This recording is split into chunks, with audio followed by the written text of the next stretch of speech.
a silly example. Oh, thank you. They've just started recording. Good job. What was I talking about? I've totally lost my train. So example. So like, for example, you might have a podcast about like fly fishing or fish, like a specific brand of fly fishing, like adventure fly fishing. And if you stick in that particular lane, what you'll find is maybe your global audience is 5,000 or 10,000 people. That's a nice global audience, because the more hyper niche you make it, the bigger your audience could be. Now you've got 10,000 people engaged with that particular podcast. You know a lot about these people. And if these are people who are super interested in adventure fly fishing, you now have an amazing space to sell high-end products in there that might be everything from a high-end, 100 grand fishing rod to a 25 grand TV, so these hyper niches work really well inside the space. So it's partially why, and we'll talk about this now, the programmatic model, which works in some cases, doesn't work in a lot of the cases in podcasting. Yes, it works by having all your hyper niches lined up in a programmatic way and getting brands out there. But there's way more value to a brand that has a specific target audience than to brands that are just trying to reach everyone in the podcasting space. So programmatic works if you're just trying to reach everyone and you put your ads onto 100 podcasts, you get your reach, whoop-de-da. But in podcasting, you can totally drill down on who your audience is, what is their backgrounds, what does their pockets look like, where are they in the world, what is their income earning, what are the types of things they're interested in. And that makes it a highly valuable space. And this is where in the podcast we're doing, how we align curators. A lot of the work we're doing is working with creators across the continent of all different, from YouTube to podcasting, and then working with brands and then identifying the partnerships between them. And that is where we're finding lots and lots of value. Because remember, and this is my second point, podcasting is talking culture to culture in a way that radio doesn't. And I'm not dissing radio. I'm a big radio fan. I come from radio. I love radio. But podcasting has a different role. Because there is no barrier of entry in podcasting, it's not radio people, it's not DJs who are doing podcasting. It is people who are just passionate about a product, and they don't have filters. They don't, they can go anywhere. They don't have structure in some cases. The biggest podcaster in this country is Mac G. And we work with Mac G. We represent Mac G now. And here is someone who is sort of currently in high demand, who you would never see on traditional radio doing the content, the type of content that he's doing. It is out there. It doesn't, he swears, he gets into trouble, he gets himself out of trouble. And that is a space that brands are uncomfortable with, but it's a highly valuable space, because after he got into trouble in February with the Old Mutual thing, which I was unfortunately deeply involved in, his audience doubled. And is now like in tripling. His audience numbers are going through the roof. And why that is because he's speaking culture to culture. And this is the place that brands are desperate to play in, but are scared of. So podcasting is creating an opportunity. You don't have to all work with Mac G. He's kind of on the fringe because he's so edgy. But this podcasting space is creating brand new opportunities for brands to play in a way that they wouldn't ordinarily play. And that means from an advertising, yes, we can put a 30-second ad onto someone's podcast and get them reach. Or we can partner with that person and actually work on a lot more deeper way to speak culture to culture, get your brand in a conversation culture to culture. And that's where the real power of podcasting is extremely exciting. It's brand friendly, I've written here. And where's this other thing I've written here? Okay. Monetization and metrics. Okay, so the monetization method. Let me take some questions, or okay, let me keep going. I'll go for another 5 minutes and then I'll take questions. How's that? Currently, there's different ways of monetization on the podcasting model. The first one is really focused on creators. There might be a role for this in the corporate space. I can't see what it is yet. And that is a big revolution in podcasting that may or may not work. Apple have just launched last month something called Apple Subscriptions. Now, Apple Subscriptions is, as the name sort of affirms, you can get people to subscribe to your podcast and pay for it. The problem with that model is there is no culture. Since the birth of podcasting, no one's ever paid for a podcast. There are, that's not entirely true. There are lots of niche podcasting services that do that. But the majority of the culture of people who are listening to podcasts don't pay for them. Yes, they might do donation platforms and things like that, Patreon and stuff like that. But to actually pay for a podcast, there isn't a culture of. But with Apple, what you could look at doing, and what people are starting to look at doing, is the freemium model, where your main podcasts are free, and then there's like a bonus episode or a special episode or a more detailed episode, or you get the first 30 minutes free and you have to pay for the second 30 minutes. So those are the sorts of things that Apple are experimenting with, and that is now globally available. So the people are starting to do that. I think it'll help shape up what podcasts really need in this space is value. And what we're doing now as a brand, as a business, is actually really charging a premium for podcasts, or trying to, a lot of the case, and succeeding in some cases, because podcasting needs value. It's not valued by brands currently. It's seen as that free thing where it has real value. So as an industry, and we need to work together to establish a value. So we're actually charging something similar in the podcasting space, almost like a SAMRO or a union for podcasters, to actually give it the value it deserves, because it isn't just peanuts. It needs to have that basic value. The second one is programmatic, and the guys at Iono are like totally pros at this. It's built in a lot of systems, and that works the same way programmatic advertising works, where your brand says this is the audience you want, you get automatically placed on these podcasts. It's brilliant because it, from a metric perspective, from a measurable perspective, for me personally, it is not my favorite, because it takes away what is really valuable about podcasting. And that is the ability to really do this culture to culture. So in my business, where there is most value is in exploiting this hyper nicheism and really charging brands money to partner with podcasts to reach an audience and get real engagement. And in this space, it's the Wild West. And in all the cases that we're working on, well, the 5 that we're currently working on, we're seeing like incredible results. We actually did, and I don't want to name names, we did a campaign simultaneously on a podcast. We ran the same campaign on one of the biggest radio stations in the country. We paid many hundreds of thousands of rands more, many for the radio campaign, and the metrics were very similar, which was exciting for us to see. And it's partly what we're putting a case study together to take to the industry to show what is possible here. And finally, okay, blah, blah, blah. I'm running out of time, 2 minutes here. So I'll just say finally, remember to new podcasters or podcast creators or radio DJs getting into podcasting. Podcasting is not about you. There's a lot of fear of getting started and how am I going to sound. It's like being a radio DJ type of thing. The whole value of a podcast is about the value you can bring to your audience.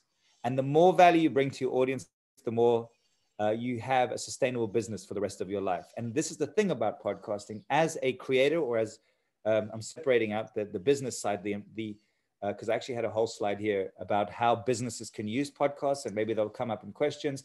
But as a podcaster yourself, you can build your own sustainable business for life from doing these podcasts for life. And that is, let me end it there and let's go over to questions. Please send me voice notes. We only have another sort of 10, 15 minutes. I hope I was helpful there. I just got all these scribblings that I'm trying to get through. I avoided my slide thing because I hate slides and I don't want people reading stuff. I just want to engage. Okay, so let me go through some questions, and if there's a chance for voice notes, I'd love to hear. You mentioned that you fix audio that you took on your phone. What resources do you use that from, Nani? Earlier I said I went and recorded in my car on my iPhone, and then I brought it in. So I use, doesn't matter what I use. What I would use if I were you is this program I was talking about called Audacity, AUD, or ACITY. It's free. And in it, you can fix audio. You can put a compressor on it to make it louder. You can do a noise, denoise it so that if there's background noise, it removes it. Really easy stuff. So that's all I did to make my thing sound a bit beefier. You can hear I'm not in my studio, but still sounds pretty good. Andre says, hey, John, Shauno here. How much time research do you put into each episode? Great question, from ideation to publishing. And do you find interview or narrative format to be more engaging? Love this question. Okay. First, you got an idea. You need an idea. And when you think about an idea in podcasting, you need to think long tail. In other words, if you think like, it'd be really cool to interview or do a podcast. Now out of examples, but a lot of when people pitch podcasts onto me, they are close-ended. In other words, you're going to run out of ideas after 30 episodes or 50 episodes or 100. You need to have a concept that is simple enough to have long tail. You can expand, you can change it. In my What's Your Poison podcast, my whole 2021 strategy is local guests, even though I've started having international guests, and my 22 strategy is international guests. The format is still the same. I drink whiskey with fun people and we talk shit, right? So that's my personal podcast, right? Which is monetized as well. So believe it or not, you can monetize anything.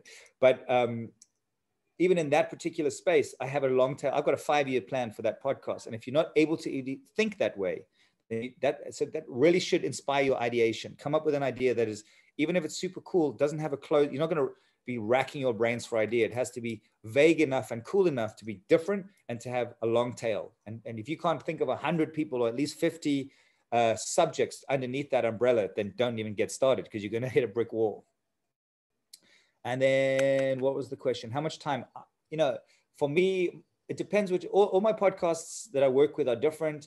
So it's different for each one. But if you have a really strong idea, what I try to set up with the podcasting arena is a very strong template that I can execute really quickly. Podcasts take a lot of time if you don't do them properly. So I've set up hours in a way that if the idea is strong, I need an hour to record it, an hour to edit it, and 17 minutes to get it onto distribution. That's 2 hours and 17 minutes from beginning to end. And all the template work is done for that. So that's how much it would cost me to put a podcast out from scratch. Okay, let's keep going.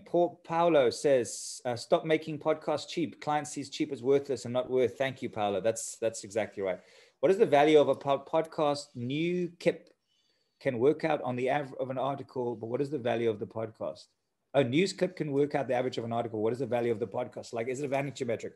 This is a super question. It's not a vanity metric. And I can't talk about it. I can't answer that question now because there are a lot of big companies, and I'm consulting with them and working with them to work out a metric that is loosely based on a radio metric. The philosophy with a podcasting metric is that one listen on a podcast is a lot more value than a listen on radio. And the reason is I can prove to you that the person is actually listening to your advert. I can tell you that they didn't tune out before, and I won't charge you for your advertising metric if someone didn't actually listen to your article. So listen to your advert. So in radio, you've got this broad metric of like listenership, and this is how many people we think listen to your ad, and you don't know if they were in the toilet or not. On the news clip, even you get page impressions, but you can't tell if someone's looking at the ad and reading the ad. In podcasting, you have a high value metric. You have an engaged listener, and you have a advert that I can tell you how many people actually listen to it. And if they didn't listen to it, won't charge you for it. I hope that helps. But what that number is currently the most exciting discussion that's happening in this space. Those who have issues with audio, try using the Zoom with audio. Okay, so that's not for me. Audacity, says Jack. That is not how you spell it, but thank you.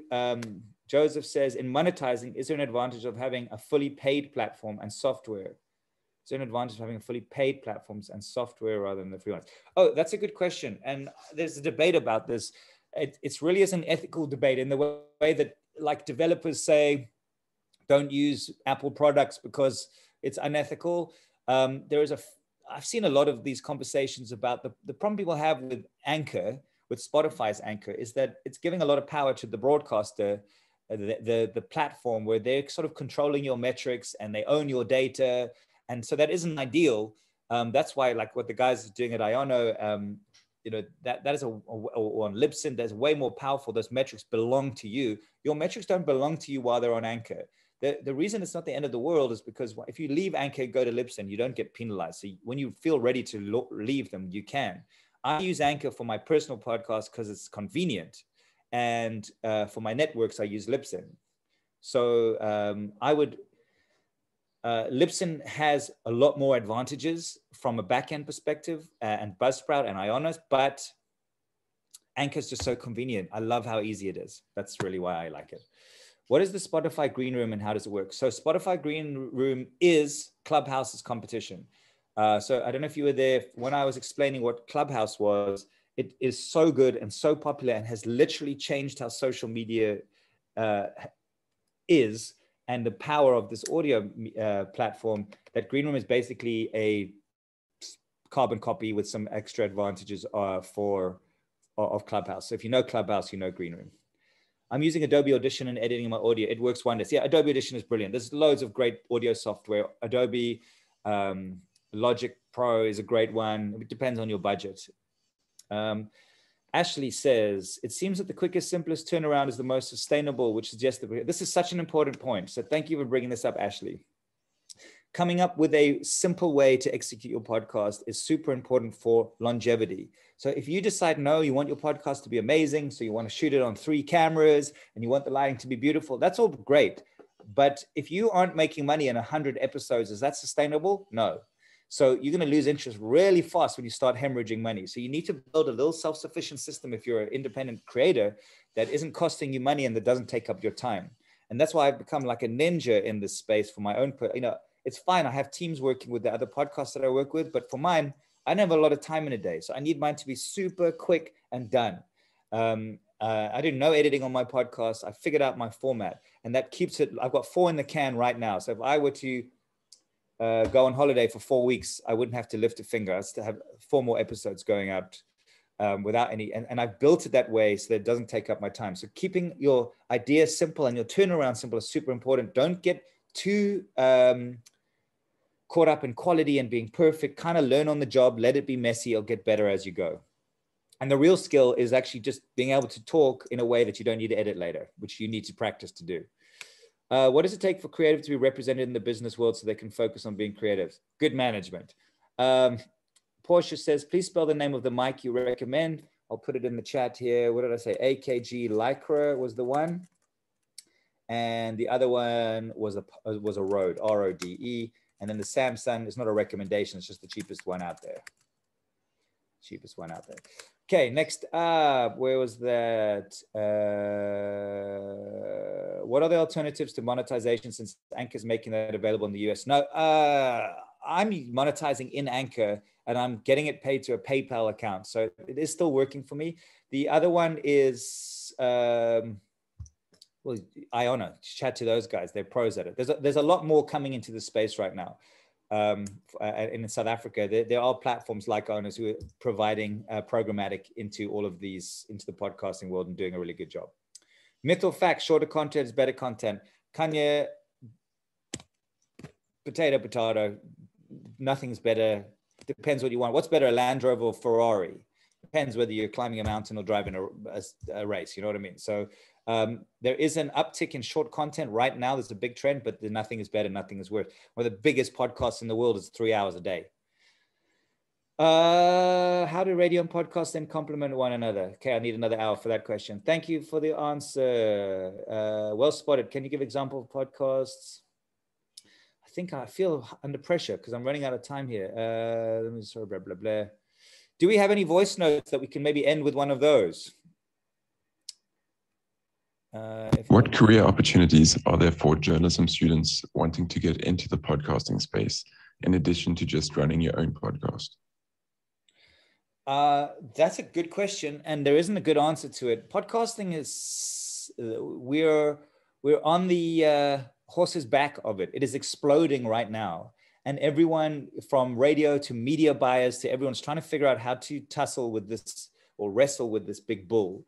And there aren't like, the best thing to do is to do podcasts and and create a career in becoming an expert in making podcasts and building an audience in podcasts.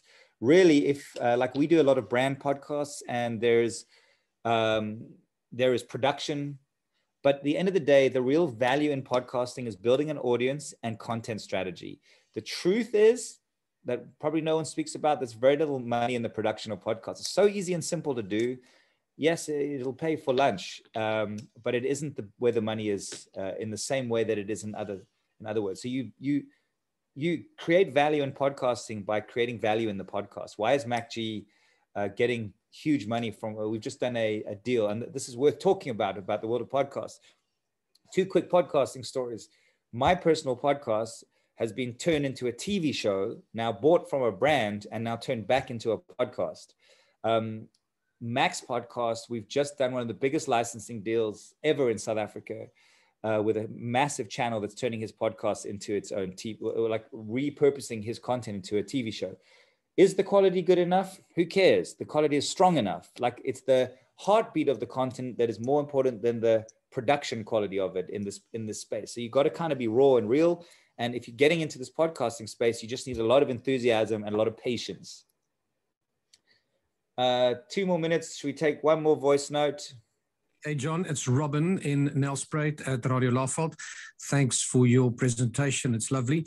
My question is, would you take one piece of content and adapt it for different platforms? For instance, take your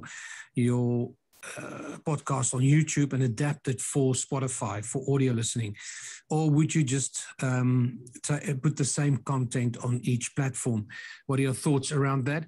And just with regards to radio content then, should we re-record the same topic or the same content without repackaging it, but for so that it will suit different platforms? Great questions, and both with the same answer. And I've got a 3-minute timer. So, I wanted to talk about the marketing of platforms. We didn't even get of your podcast. We didn't even get to that topic. So the answer is yes. Like, the way I see content in this space is that it's like an atom that needs to be exploded. If you get a 15-minute interview with the president or with Jacob Zuma today, that 15-minute can be a podcast, can be a YouTube podcast, can be broken into lots of little atoms across. It can be a Twitter feed, it can be a social media feed, all to push back to your podcasting home or your website home. So the repurposing of your content is super important. Creating memorable moments. For each of our podcasts, we create this thing called memorable moments, where we take the most shareable element of it and get it into social, driving back people always back to the platform. But you need to be cutting up your value moment into many ways. And I think the same goes for radio. If you've had the value moment on air, there's no need to re-record it. Repurpose, repurpose, repurpose. All you're doing is feeding a hungry audience who just want content. But not only do they want the content, they want it when they want it. They want to be able to tune out when they want to and tune on to the other thing. And they want more of that stuff. If they like pink sheep, they want more shit about pink sheep. So as long as you keep in your linear chain and you'll keep feeding that audience, just keep repurposing. There's no need to ever remake stuff. Even if you just happen to bump into a celebrity in the street, you could take out your iPhone and have a podcast out in line with what you're doing. If you have a podcast that's like 3 questions with celebrities, right? Well, I'm saying that's a bad example. You can record it in the street and put it out. It doesn't matter as long as you are repurposing all of that content across all the channels. I think I'm done. If you want to follow me on Instagram, I am at John Savage. Check out InBroadcasting. I'm happy to answer any questions. I'm on email. I'm on all the social media. I'm on Twitter as at John Savage Rocks. I'm on Facebook, just like this. There's a picture of me fly kicking. That's me. Thank you to everyone. Thanks to Tim, and thanks to the Wits Journalism Radio Academy for having me. And it's been really nice chatting to you guys. And thanks for such great questions. And that's me done.